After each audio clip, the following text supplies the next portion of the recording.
Hoy nos metemos de lleno en uno de esos temas que lo cambian todo. Vamos a desgranar el tema 4 del Manual de Fundamentos de Psicobiología, que se titula, ni más ni menos, la evolución. Un tema que es la base de todo, vaya. Totalmente. Y no lo vamos a ver como un simple capítulo. Quiero que lo pensemos como la historia de un puzzle. Un puzzle gigantesco que intenta responder a la pregunta de ¿por qué la vida es como es? Me gusta esa analogía. Charles Darwin nos dio, digamos, la imagen de la caja, la idea general. Pero le faltaban piezas, de donde sale la variedad, cómo se pasan los rasgos de padres a hijos. Hoy vamos a ver cómo la ciencia fue encontrando esas piezas. Es que es fundamental. De hecho, el propio capítulo empieza con una frase de Theodosius Dobzhansky, que lo resume todo. Nada tiene sentido en biología si no es a la luz de la evolución. Ahí está. Y no solo para entender fósiles, es el sistema operativo de la biología y, por supuesto, de la psicobiología. Entender esto es, bueno, empezar a entendernos a nosotros. Pues empecemos por el principio de la historia, mucho antes de Darwin. El capítulo nos sitúa en un mundo donde la idea principal era el creacionismo. Todo estático, todo diseñado tal cual. Sí, esa era la visión dominante. Pero ya había gente, pensadores, que veían cosas que no cuadraban. Fósiles de animales rarísimos. Claro. Y aquí el texto destaca a una figura clave, Jean-Baptiste Lamarck. Hoy se le conoce casi más por su error que por su acierto. La famosa jirafa, ¿no? La que estira el cuello para llegar a las hojas y por eso sus crías nacen con el cuello más largo. Esa misma. La herencia de los caracteres adquiridos. Y bueno, hoy sabemos que no funciona así. No heredas los músculos que te curras en el gimnasio. Ya, sería un chollo. Pero lo revolucionario de Lamarck no fue el error, fue que se atrevió a proponer un mecanismo. Dijo que la evolución tenía unas reglas, que era un proceso natural. O sea, le quitó la parte de la magia. Exacto. Cambió la pregunta. Ya no era si las especies cambiaban, sino cómo lo hacían. Y eso, pues, preparó el terreno para el que vendría después. Y ese que viene después es Charles Darwin, en 1859, con El origen de las especies. Y aquí, como se suele decir, se lía parda. Aquí explota todo. El texto lo dice muy bien. Es el golpe definitivo a la visión antropocéntrica. De repente, ya no éramos el centro de la creación. Éramos una ramita más en un árbol enorme. Una ramita más. Y lo increíble es la elegancia de su idea, que se basa en 3 puntos súper sencillos.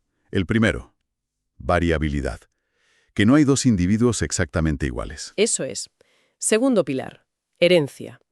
Muchas de esas pequeñas diferencias se heredan. Y el tercero, que es la madre del cordero, la selección natural, la famosa lucha por la existencia, que suena un poco a película de acción. Sí, suena muy dramático, pero es más sutil. A ver, la idea es que nacen muchos más de los que pueden sobrevivir. No hay comida ni espacio para todos. ¿Hay una competición? Claro. Y en esa competición, aquellos que por pura casualidad tienen una variación que les da una mínima ventaja. Un pelaje un poquito más denso en un clima frío, un pico un pelín más eficaz, tienen más papeletas para sobrevivir. Y para lo más importante, para dejar más hijos. Y esos hijos heredarán esa ventaja. Si repites eso generación tras generación, la población entera cambia. Es un proceso acumulativo. Precisamente. Y es clave entender que no tiene un objetivo. No hay un plan. Es solo el resultado de la variabilidad que choca contra las presiones del ambiente. Pero aquí venía el gran agujero de la teoría de Darwin. La pieza del puzzle que le faltaba y que el capítulo señala. Él veía que había herencia, pero no tenía ni idea del mecanismo. No sabían nada de genes, ni de ADN, ni de nada. Y por eso su teoría, aunque era potentísima, estaba incompleta. La solución no llegó hasta mucho después, con lo que llamamos la teoría sintética de la evolución. Que es, básicamente, la fusión de Darwin con la genética. Exacto.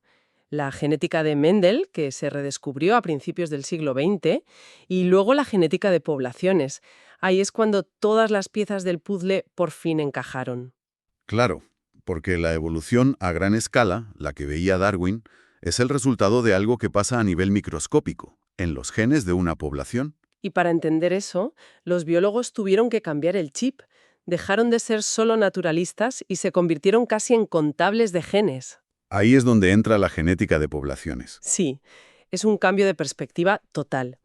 La evolución, desde este punto de vista, es simplemente un cambio en las frecuencias de los alelos, que son las variantes de los genes, en una población. Un ejemplo. Si en una población de polillas el alelo del color oscuro pasa de ser el 10% al 60% en 100 años, eso es evolución. No hay más, es un cambio de frecuencias. Y para medir ese cambio necesitaban una regla, un punto de partida. Y aquí el capítulo nos presenta la ley del equilibrio de Hardy-Weinberg. Sí, una idea brillante de Gottfried Hardy y Wilhelm Weinberg. A ver, lo que hicieron fue imaginar una población perfecta, en plan, un modelo teórico. Una población que no está evolucionando. Justo. Y para que no evolucione se tienen que dar unas condiciones súper estrictas, que no haya mutaciones, que no haya selección, que todo se apareen al azar, que la población sea infinita. Espera. Si me dices que esta ley se basa en un escenario que no existe en la realidad, parece un poco inútil, ¿no? Esa es la genialidad del asunto. Su poder está precisamente en que nunca se cumple. Es una herramienta de detección. A ver, explícame eso. Es como el ralentí de un motor. Es el estado base. La ley te da una fórmula para predecir qué frecuencias de genotipos deberías encontrar si no estuviera pasando nada. Si luego mides tu población real y los números no cuadran... Ah, vale. Significa que el motor no está en ralentí, que algo está actuando. Exacto. Sabes que la selección, o la deriva, o algún otro mecanismo está en marcha. Es tu chivato de la evolución. Entendido. Y esa fórmula es la famosa p al cuadrado más 2pq más q al cuadrado igual a 1. Esa es. Y es más fácil de lo que parece. Imagina un gen con dos alelos, A1 y A2. La frecuencia de A1 en la población la llamamos P. Y la de A2 será q. Correcto. Y como solo hay dos, P más Q siempre suma 1, o sea, el 100%. Vale, p y q son las frecuencias de los alelos. Pues la fórmula te dice las frecuencias que esperarías de los individuos. La probabilidad de tener dos copias de A1, ser homocigoto A1A1, es P por P, o sea, P al cuadrado. La de ser A2 A2 será q cuadrado. Exacto. Y la de ser heterocigoto A1A2, pues tienes dos maneras de serlo, así que es 2pq. Si sumas las tres cosas, P al cuadrado plus 2pq plus q cuadrado, te da 1, el 100% de la población. Vale, ahora sí. Es una predicción matemática del estado de equilibrio. Si no se cumple, es que uno de esos motores del cambio está en marcha. ¿Cuáles son esos motores? Pues el primero y más básico es la fuente de todo, la variabilidad genética. Sin ella, la selección no tiene con qué trabajar. La materia prima. Eso es. Y viene de dos sitios principalmente. Uno es la mutación, que son errores al copiar el ADN. Meten alelos nuevos en el sistema. Y el texto insiste mucho en que son aleatorias y preadaptativas. Eso cuesta un poco de entender. Significa que una bacteria no se vuelve resistente a un antibiótico porque lo necesite. Exacto. Es una de las ideas más antiintuitivas, pero más importantes. La mutación que da la resistencia ya existía en la población por puro azar antes de que apareciera el antibiótico. Vaya. El antibiótico no crea la resistencia, solo mata a todas las que no la tenían y la que la tenía por casualidad sobrevive y se multiplica. El ambiente selecciona, no crea. ¿Y la otra fuente de variabilidad, decías? La recombinación genética. Esto pasa cuando se forman los óvulos y los espermatozoides. No crea genes nuevos, pero baraja los que ya hay, como si fueran cartas, creando combinaciones únicas en cada hijo. Entendido. Mutación y recombinación. Pero hay más fuerzas, como la deriva genética y la migración. Sí, la migración o flujo genético es fácil. Individuos que se mueven de una población a otra y se llevan sus genes con ellos. Tiende a hacer que las poblaciones se parezcan entre sí. Y la deriva genética. Esa es la del azar, ¿no? Esa es la del puro azar. Es potentísima en poblaciones pequeñas. Imagina que en una isla hay solo 10 escarabajos y 5 tienen un alelo raro. Si un pájaro se come a 3 de esos por casualidad. La frecuencia de ese alelo se desploma. Claro. Y no porque fuera un alelo malo, sino por mala suerte. El texto menciona el efecto fundador, que es un caso extremo de esto. ¿Cómo sería? Unas pocas aves de un continente son arrastradas por una tormenta a una isla nueva. Esos pocos individuos, por puro azar, solo llevan una pequeña parte de la diversidad genética original. La nueva población de la isla, por tanto, será genéticamente muy diferente a la del continente, solo por el azar de quién iba en esa balsa. Vale, entiendo. Es el azar jugando un papel enorme.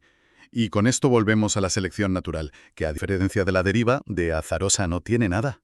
Pero el capítulo dice que actúa de varias formas. Sí, hay como 3 patrones principales. Pensemos en un rasgo como la altura, que se distribuye en una campana. La selección direccional empuja toda la campana hacia un lado, Favorece a un extremo. como el cuello de las jirafas, siempre un poco más largo. Esa es. Luego está la selección estabilizadora, que hace lo contrario, penaliza los extremos y favorece el centro. La campana se hace más alta y estrecha. El ejemplo clásico es el peso de los bebés al nacer, ¿no? Perfecto. Ni muy grandes ni muy pequeños. El promedio tiene más supervivencia. Y la última, la más rara, es la selección disruptiva. La que va contra el promedio. Esa favorece a los 2 extremos a la vez. Imagina pájaros en un sitio donde solo hay semillas muy duras o muy blandas.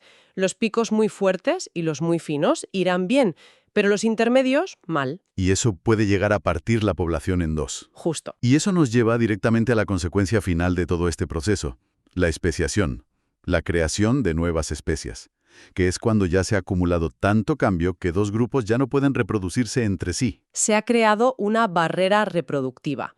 Y el texto explica 2 maneras principales. La más intuitiva es la especiación alopátrica, Alopátrica en otra patria. cuando aparece una barrera física. Una montaña, un río. Eso es.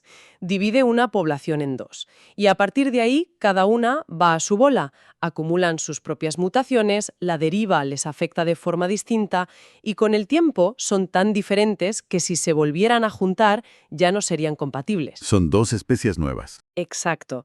La otra vía es la especiación simpátrica. Sinpátrica. En la misma patria. Sin barreras. ¿Cómo es posible? Es más complejo, pero puede pasar. Por ejemplo, por esa selección disruptiva que decíamos.